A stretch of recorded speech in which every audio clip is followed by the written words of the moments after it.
አሉ ሰላም አለይኩም ወራህመቱላሂ ወበረካቱ። ውድ ራህማ ዩቲዩብ ተከታታዮች በሙሉ እንዴት ናችሁ? ደህና ናችሁ ወይ? ውድ ሀገሬ ልጆች እንደምን ናችሁ? እኔ ደህና ነኝ አልሐምዱሊላህ። እናንተ እንዴት ናችሁ? እንግዲህ ዛሬ የመጣሁት በት ቪዲዮ በጣም ያሳዝናል።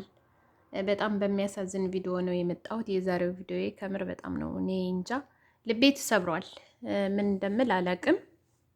በነገራችን ላይ እኔ መሰንበቻ ራሱ በጣም ነው እንትን ያልኩት ማለት ነው። እንደው ይሄ ልጅ የት ገብቶ ነው የት ጠፍቶ ነው ምናምን እያልኩ ነበረ። የሚገርማችሁ ነገር በጣም በጣም በጣም በጣም አስቤ ነበር ማለት ነው። ለምንድን ነው ዩቲዩብ በቃ እሱ ለምንድን ነው ዩቲዩብ የሚሰራው ራሱ ከጓደኞቼ ጋር ማለት ነው። ከጓደኞቼ ጋር ራሱ ሌቶፊክ ጠፋ ሌቶፊክ መሆኑ ነው የማይሰራው ምናምን እያልን በቃ እያስብን ነበር። በነገራችን ላይ በጣም ነው የሚያሳዝነው። እኔ እንጃ ብቻ የሰው ልጅ እንግዲህ ያው በአጋጣሚ ነገር ብዙ ነገር ይደርስበታል። ምንም ማለት አይደለም። የተሻለውን ነገር እንግዲህ አላህዬ እሱንም ያው ከክፉ ሰዎች ይሰውረው፣ ከክፉ ሰዎች ይደብቀው ነው የሚባለው። እንግዲህ ምንም የሚባል ነገር የለም። ግን እኔ ሲጠፋ ልጁ በጣም አሳዝነው የነበረ ማለት ነው። እውነት ለመናገር በጣም እንትን እያልኩ ነበር ማለት ነው። እና እንግዲህ ዛሬ ማሪና መታ ያው እንዳያችሁት በለቀቀችው ቪዲዮ ሁላችንም አይተነዋል። ያው ያለበት ነገር በጣም ጥሩ አይደለም እና እስር ቤት ነው እንዳውም ታግቷል ነው ያለችው፣ እንደሰማችኋት ማለት ነው። እኔ በጣም ነው ያዘንኩት። ሱብሃንአላህ። እኔ ይሄ ልጅ በጣም ነበር የሚያሳዝነኝ፣ በፊትም በጣም ነው የሚያሳዝነኝ።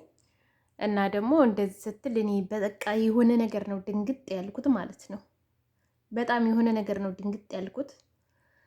ያው እንግዲህ ምን ታደርጉታላችሁ? አስቸጋሪ ነው። ያው አደጋ ሲመጣ አያማክርም። የሆነ ነገር ግብዳ ነገር ሲመጣ አያማክርም። ግን አላህ ይድረስለት ማለት ነው። ዱአ አድርጉለት ሁላችሁም። አሁን የረመዳን ጾም ነው። ሶላት እየሰገዳችሁ ወንድማችንን ዱአ እናድርግለት ማለት ነው። ከምር በጣም ነው የሚያሳዝነው። ያው እንግዲህ ሰውም አግቶታል ነው የምትለው እሷ ራሱ እርግጠኛ አይደለችም። እሷ ራሱ ያው ከሰው ስለሆነ የሰማችው ወሬዋ ራሱ እርግጠኛ አይደለችም ማለት ነው። የሆነ በቃ ያሉሽ ወሬ ነው ይዛ የመጣችው። እኔ ግን በጣም አሳዝኖኛል ከምር። ደግሞ ባለፈው ራሱ ይሄ ሊጠፋ ለምንድን ነው ኢትዮፕ የማይሰራው ምናምን እያልኩ ነበረ እኔ ለራሴ ማለት ነው። እንዲህ ሊጠፋ የት ሄዶ ነው ግን ምናምን በፊት እንግዲህ ወሎ ላይ ሂደን እንረዳለን ለተፈናቀሉት ምናምን እያሉ እሷ ጋር ራሱ ቪዲዮ ሲሰሩ ነበር ማለት ነው። እና ያንን እንደዛ እያሉ ነበረና እንግዲህ እንደዛ አይነት አደጋ ታጋጥመው ደግሞ አላህ ይድረስለት። የሞተውንም ሰው እንግዲህ ሙስሊም ከሆነ አላህ ይራህመው። ሌላ መችስ ምን ይባላል? በጣም ከባድ ነው። ያው አንዳንድ ጊዜ እኛም ለራሳችን አናቅም። አሁን እሱ እንግዲህ በገጠር መንገድ ታውቃላችሁ፣ በየአካባቢያችን ያለው መንገድ በጣም አስቸጋሪ ነው እና አሁን መኪና እንግዲህ ገጠር ይዞ መሄድም ጥሩ አልነበረም። ያው ደግሞ ያለው ሰው ሞኝ ነው። ያው አለ አይደለ፣ ገና ደግሞ ላይፍ ላይ ነው እና በጣም አስቸጋሪ ነው። ይሄ ነገር በሁሉም ላይ ነው የሚደርሰው። እኔ እንኳን የማውቃቸው ከዚህ ቀደም ብሬክስ ሀበሻዬንም አጋጥሞታል እንደምታውቁት ማለት ነው። አንድ ጊዜ መኪና ገዝቶ ምስኪኖችን እረዳለሁ በሚል ማለት ነው። እንዳውም እሱ ብር ተዋቶለት ምናምን ካስታወሳችሁ የዛሬ ስንት ዓመት እና ያው ገጠርማ ቦታዎች አስቸጋሪ ነው። ለትንሽ መኪኖች አይሆኑም። ያው መንገዱ አስፋልት ካልሆነ መንገዱ በጣም እየጸዳ ካልሆነ እንደገና ደግሞ የኛ ሀገር መንገድ ታውቃላችሁ ድንጋይ ነው። እንደገና ደግሞ ያኔ የተስተካከለ ነገር መሬቱ ራሱ የተስተካከለ አይደለም እና ለዛም ሊሆን ይችላል። እንደገና ደግሞ የእጅ ሙያም ሊሆን ይችላል።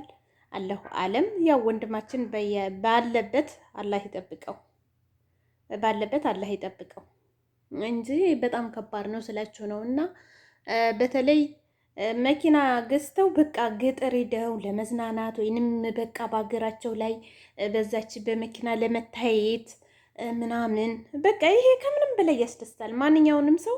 አሁን እኔም እንደዚህ መኪና ቢኖረኝ ከሰፈሬ ሰው በቃ እሷ ባለ መኪና ናት እንደዚህ ናት ሚስኪን። በጣም የሚያሳዝነው ነገር ለትንሽ ነገር ተብሎ የሚታለለው ነገር በጣም ከባድ ነው፣ አደጋ ነው። እና እኔ እንጃ ብቻ በጣም ነው ያዘንኩት። ከምር በጣም ግርም ነው ያደረገኝ። እኔ ራሱ ጠፋ ይሄ ልጅ መሆኑ ነው ጠፋ እያልኩ ነበረ ማለት ነው። እና እንግዲህ አላህ ባለበት አላህ ይጠብቀው። እሱንም ሁሉንም ነገር አላህ ቀለል ቀለል ያደርግለት። እንደ ነገሩ በጣም ያሳዝናል ማለት ነው። አቤት ከባድ ነው። ልትጠነቀቁ ይገባል። የምንሰራውን ስራ በጣም ልንጠነቀቅ ይገባል። በተለይ መኪና ተኮናትረው ከአዲስ አበባ ተኮናትረው ወደ ገጠር የሚሄዱ ማለት ነው። አሁን አንዳንዶቹ ከአረብ ሀገራትም ሆነ ከሌላ ሀገራትም ሆነ ይገባሉ አይደለ? ከአዲስ አበባ መኪና ተኮናትረው ከደሴ መኪና ተኮናትረው ክፍለ ሀገር ይሄዳሉ። ይሄ አግባብ አይደለም። እንደገና በነገራችን ላይ ደግሞ አሁን ደሴና አዲስ አበባ መንገዱ የሰለጠነ ነው፣ አስፋልት ነው። ገጠር ላይ ክፍለ ሀገር ላይ ግን እንዴት ነው መንገዱ? በቃ በጣም አስጊ ነው። እንኳን አይደለም ለትንሽ መኪና ለባስ አይሆንም፣ ለባስ ራሱ አይሆንም። ስለዚህ ለጭነት መኪና የማይሆን መንገድ በጣም ከባድ ነው እና እንኳን ደግሞ እሱም አደጋ ላይ ያልደረሰበት እንደው በጣም ከባድ ነው። አላህ ይጠብቀው። እኔ ግን ከምር እኔ እንጃ ምን እንደምላቸው አላቅም። ውድ ቤተሰቦቼ እና ያው እህት ወንድሞቻችሁን በዚህ ጉዳይ ላይ ለኢጃዛም ሆነ ለምንም ሲሄዱ ያው ወደ ገጠር መኪና ይዘው እንዳይሄዱ ምናምን ማድረግ አለባችሁ ማለት ነው። አሁን እሱ እንደዚህ በመኪና ባይሄድ ኑሮ እንግዲህ ላይ ይሄ እንደዛ አይነት አደጋ ላይ ከሰት ይችላል ብዬ እንደኔ አስባለሁ ማለት ነው። በጣም ከባድ ነው። በጣም አስቸጋሪ ነው። በተለይ የአማራ ክልል በተለይ ወደኛ ማለት ነው በጣም አስቸጋሪ ነው መንገዱ። በፊት ይሻል ነበር እንጂ ማለት ነው። እና ውዶቼ በጣም ከባድ ነው። እኔ እንጃ እኔ ውስጤ በጣም አዝኗል ማለት ነው። እኔ ይሄ ልጅ ግማሹ ሰው ክፉ ያደርገዋል። እኔ ግን ሳየው የሆነ በቃ አለ አይደለ የሆነ የዋህ ነገር ምናምን ነው የሚመስለኝ። ቁም ነገር እንደ ሌሎቹ እንኳን የሆነ በቃ እየተጋነነ ነገር የለውም። አሁን ሌሎቹ ውሸታቸው 150 ነው፣ እግራቸው 150፣ ራሳቸው 150። ዛሬ ያወሩትን ነገ አይደግሙትም።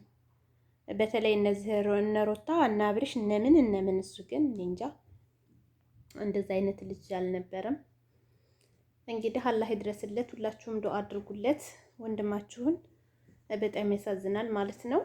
ያው ከክፉ ነገር አላህ ይጠብቀን። ቤተሰቦቻችንንም ከክፉ ነገር አላህ ይጠብቅልን። እኛንም አላህ ይጠብቀን። በሰላም ወደ ሀገራችን ሰላም ሀገራችንንም ሰላም ያድርገው።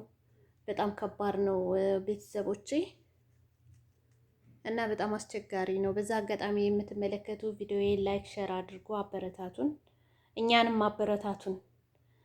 እንዴ እኛን የመዳም ቅመሞችን እኮ አታበረታቱም። ለምን እንደሆነ አላውቅም። ኧረ ተው። እኛም እኮ ባለ ጊዜ ሆነን አዲስ አበባ ሂደን እንደው ፍነፉን እንላለን። ምን አስባችሁ ነው? ሁልጊዜ መዳም ቤት ተቀምጠን የምንቀር እንዳይመስላችሁ። ሀገራችን ገብተን እኛም ፉን እንላለን። ለእናንተ ይብላኝላችሁ እንጂ ማለት ነው። እኛም አንድ ቀን ሀገራችን ገብተን ፏ ብትን እንላለን። እና ተወደዳችሁት ቪዲዮ ላይክ ሸር አድርጉ። ወንድማችሁን በዱአ አሰቡት። በጣም ያሳዝናል የኔ ምስኪን። አላህ ሁሉንም ነገር ቀላል ያድርግለት። በጣም አስቸጋሪ ነው። አንዳንድ ጊዜ ሁሉም ነገሮች ይቀያየራሉ፣ ይዘበራረቃሉ። እኛ እንዳሰብናቸው አይሄዱም። እኛ የምናስበው ሌላ፣ አላህ ደግሞ እንግዲህ ካለው ነገር ውጭ ምንም ነገር አይሆንም። እና ውድ ቤተሰቦች ያርብ በጣም አስቸጋሪ ነው። አይዟችሁ በርቱ። የረመዳን ስራ እንዴት ነው? ሰሞኑን ኢትዮጵያም እየቀዘቀዘ ነው። አቤት ኢትዮጵያ ቀዘቀዘ። እና ባላችሁ ሰዓት አትሰልቹ ማለት ነው። የመዳም ቅመሞች አትሰልቹ። ያልፋል፣ የማያልፍ የለም። እና በርትተን ኢትዮጵያችንንም እንስራ ማለት ነው። አትጥፉ። እና ከምር እኔ ለራሱ ጭንቅ ብሎኛል። በቃ ጭንቅ ነው ያለኝ ከምር።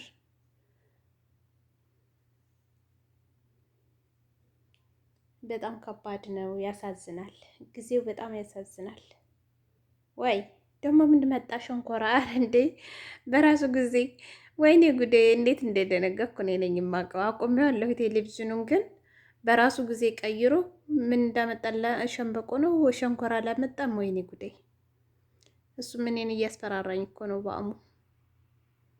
በአእሙ እያስፈራራኝ ነው። በጣም ይገርማል። እና እንግዲህ አሁን ረመዳን ስለሆነ ያው ተሰዓት ትንሽ ሰዓት ስላለ ዘና ፈታ እያልኩ ነው ማለት ነው ቤተሰቦች። ያው እዚህ ጋ ደግሞ ገዋ እየጠጣሁ ነው ማለት ነው። ገዋ አለኝ። ያው ፉሻሩ እንኳን አልቋል ማለት ነው። ፉሻሩ አልቋል። ገዋ ግን እየጠጣሁ ነው ማለት ነው። ያው ተስራ በኋላ ዘና ፈታ። እኛ ቤት የኔ መዳብ ችግር የለባትም። ቴሌቪዥንን ከፍቼ ስራዬን ከጨረስኩ ችግር የለውም። ያው ስራ ሲኖር ነው እንጂ ስራ ከጨረስኩኝ ያው ዘና ፈታ ብል ምንም ማለት አይደለም ማለት ነው። ምንም አትለኝም። እና ውድ ቤተሰቦቼ ይሄን ይመስላል የዛሬው ቪዲዮ። በሌላ ቪዲዮ እስከምንገናኝ ድረስ ደህና ሰንብቱ፣ ደህና ክረሙ። ላይክ ሼር አድርጉ ጋይስ።